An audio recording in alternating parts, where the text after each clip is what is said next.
ನಾಳೆ ಸಿಎಂ ಸಿದ್ದರಾಮಯ್ಯ ಗದಗ ಜಿಲ್ಲಾ ಪ್ರವಾಸ ಮಾಡಲಿದ್ದಾರೆ. ಈ ಬಗ್ಗೆ ಸಚಿವ ಎಚ್.ಕೆ. ಪಾಟೀಲ್ ಮಾಹಿತಿ ನೀಡಿದ್ದಾರೆ. ನಾಳೆ ಬೆಳಗ್ಗೆ 11:30ಕ್ಕೆ ಹುಬ್ಬಳ್ಳಿಯಿಂದ ಹೆಲಿಕಾಪ್ಟರ್ ಮೂಲಕ ಆಗಮಿಸಲಿದ್ದು ಜಿಲ್ಲಾಧಿಕಾರಿ ಕಚೇರಿ ಆವರಣದ ಹೆಲಿಪ್ಯಾಡ್ಗೆ ಬಂದಿಳಿಯಲಿದ್ದಾರೆ.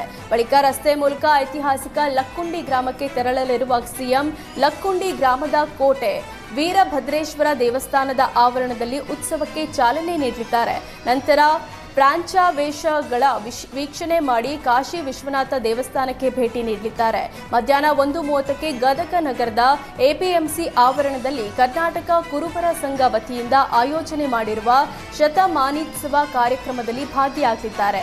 ಸಂಜೆ 4:30ಕ್ಕೆ ಗದಗ ನಗರದ ಪಂಡಿತ ಭೀಮಸೇನ ಜೋಶಿ ರಂಗಮಂದಿರಕ್ಕೆ ಬರಲಿದ್ದು ಗದಗ ಬೆಟಗೆರೆ ವ್ಯಾಪಾರ ಸಂಸ್ಕೃತಿ ಮತ್ತು ವಸ್ತು ಪ್ರದರ್ಶನ ಪ್ರಾಧಿಕಾರದ ಉದ್ಘಾಟನೆ ಮಾಡಲಿದ್ದಾರೆ. ಜೊತೆಗೆ 34 ಎಕರೆ ಪ್ರದೇಶದಲ್ಲಿ ನಿರ್ಮಿಸಿರುವ ಪ್ರಾಧಿಕಾರದ ಪರಿಕಲ್ಪನೆ ಅನಾವರಣ ಮಾಡಲಿದ್ದಾರೆ. ಬಳಿಕ ಸಂಜೆ 5:30ಕ್ಕೆ ಹೆಲಿಕಾಪ್ಟರ್ ಮೂಲಕ ಹುಬ್ಬಳ್ಳಿಗೆ ವಾಪಸ್ ಆಗಲಿದ್ದಾರೆ. ಮಾವು ಸೀಸನ್ ಮುಗಿಯುತ್ತಾ ಬಂದರೂ ಮಾವು ಸಂಸ್ಕರಣಾ ಘಟಕಕ್ಕೆ ಉದ್ಘಾಟನೆ ಭಾಗ್ಯ ಸಿಕ್ಕಿಲ್ಲ. ರಾಮನಗರದ ಚನ್ನಪಟ್ಟಣದಲ್ಲಿ ಸುಮಾರು 10 ಕೋಟಿ ರೂಪಾಯಿ ವೆಚ್ಚದಲ್ಲಿ ಮಾವು ಸಂಸ್ಕರಣಾ ಘಟಕ ನಿರ್ಮಾಣವಾಗಿದೆ.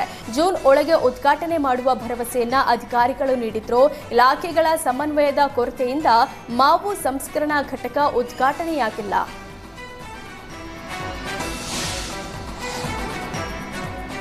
ಹೇಮಾವತಿ ಕೆನಾಲ್ ಲಿಂಕ್ಗೆ ವಿರೋಧಿ ಸರ್ಕಾರದ ವಿರುದ್ಧ ತುಮಕೂರಲ್ಲಿ ಸ್ವಾಮೀಜಿಗಳು ಪ್ರತಿಭಟಿಸಿದ್ರು. ಇದೀಗ ಸರ್ಕಾರದ ವಿರುದ್ಧ ಪ್ರೊಟೆಸ್ಟ್ ನಡೆಸಿದ್ದ ಸ್ವಾಮೀಜಿಗಳ ವಿರುದ್ಧವೇ ಕೊಲೆ ಯತ್ನ ಅಡಿ ಕೇಸ್ ದಾಖಲಿಸಲಾಗಿದೆ.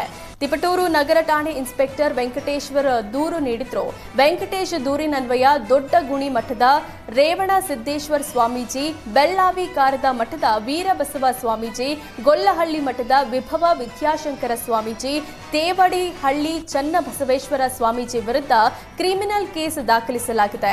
ದೊಡ್ಡಗುಣಿ ಮಠದ ರೇವಣ ಸಿದ್ದೇಶ್ವರ ಸ್ವಾಮೀಜಿ A5, ಗೊಲ್ಲಹಳ್ಳಿ ಮಠದ ವಿಭವ ವಿದ್ಯಾಶಂಕರ ಸ್ವಾಮೀಜಿ A7, ತೇವಡಿಹಳ್ಳಿ ಚನ್ನಬಸವೇಶ್ವರ ಸ್ವಾಮೀಜಿ A8 ಎಂದು ಎಫ್ಐಆರ್ನಲ್ಲಿ ಉಲ್ಲೇಖಿಸಿದ್ದಾರೆ. ಯಂತ್ರೋಪಕರಣಗಳಿಗೆ ಬೆಂಕಿ ಹಚ್ಚುವ ಪ್ರಚೋದನೆ ನೀಡಲಾಗಿತ್ತು. ಪೊಲೀಸರ ಮೇಲೆ ಕಲ್ಲು ಎಸೆದು ಕೊಲೆ ಯತ್ನ ಮಾಡಲಾಗಿತ್ತು. ಕಾಮಗಾರಿ ಸ್ಥಳದಲ್ಲಿ ಜನರನ್ನ ಉದ್ರೇಕಿಸಿದ ಆರೋಪದ ಮೇಲೆ ಕೇಸ್ ನೀಡಿದ್ರು. ಇನ್ನು ಸ್ವಾಮೀಜಿಗಳ ಮೇಲಿನ ಕೇಸ್ಗಳ ಸೊಗಡು ಶಿವಣ್ಣ ಕಿಡಿಕಾರಿದ್ದಾರೆ. ಡಿಸಿ ಕಚೇರಿ ಎದುರು ಅಮರಾನಂತ ಉಪವಾಸ ಸತ್ಯಾಗ್ರಹ ಮಾಡುತ್ತಿದ್ದಾರೆ. ಯೋಜನೆ ನಿಲ್ಲಿಸುವಂತೆ ಸೊಗಡು ಪ್ರಹ್ಲಾದ್ ಜೋಶಿ HDK ಸೋಮಣ್ಣಗೆ ಪತ್ರ ಬರೆದಿದ್ದಾರೆ.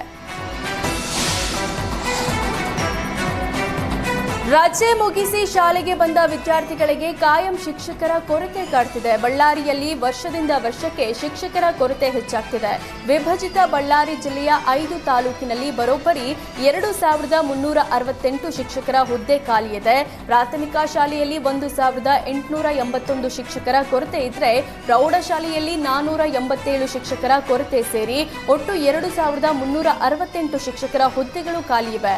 ಬಳ್ಳಾರಿ ಜಿಲ್ಲೆಯ ಪ್ರಾಥಮಿಕ ಶಾಲೆಗಳಿಗೆ ಒಟ್ಟು 4204 ಶಿಕ್ಷಕರ ಹುದ್ದೆ ಮಂಜೂರಾಗಿತ್ತು. ಇದರಲ್ಲಿ 2319 ಕಾಯಂ ಶಿಕ್ಷಕರಿದ್ದಾರೆ.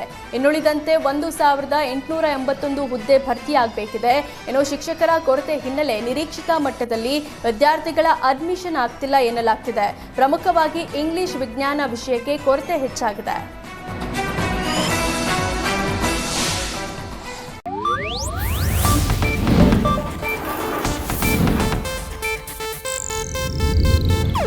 ಇದು ಏಷ್ಯಾನೆಟ್ ನ್ಯೂಸ್ ನೆಟ್ವರ್ಕ್ ಪ್ರಸ್ತುತಿ.